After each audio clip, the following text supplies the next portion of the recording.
Now, each day this week, we're basing what we're talking about on Psalm 96:2, which says, each day tell someone that he saves.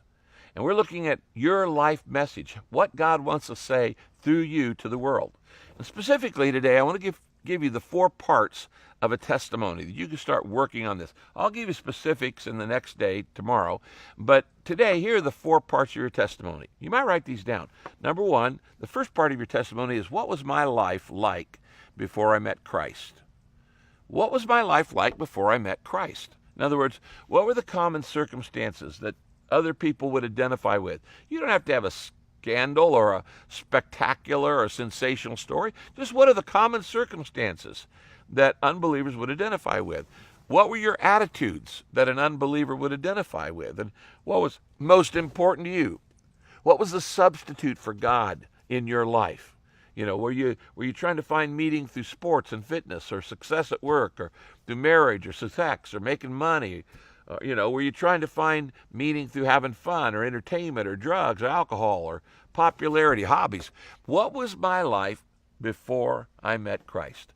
The second part, write this down, is how I realized I needed Christ. In other words, what were the circumstances that caused you to go, man, I have this hole in my heart?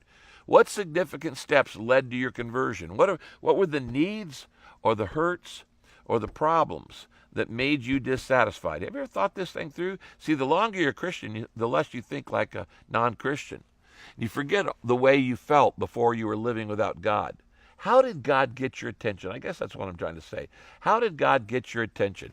What was my life before Christ? How did I realize I needed Christ? The third part of a testimony is how I committed my life to Christ. What did you do specifically? Where did it happen? When did it happen? What did you say in a prayer? You need to be specific. And then the fourth part of a testimony, write this down, and this is the most important part, is the difference it's made in my life. What benefits have you experienced or felt? What problems have been resolved? How has Jesus helped you change for the better? How has it helped you in relationships? Give a specific example.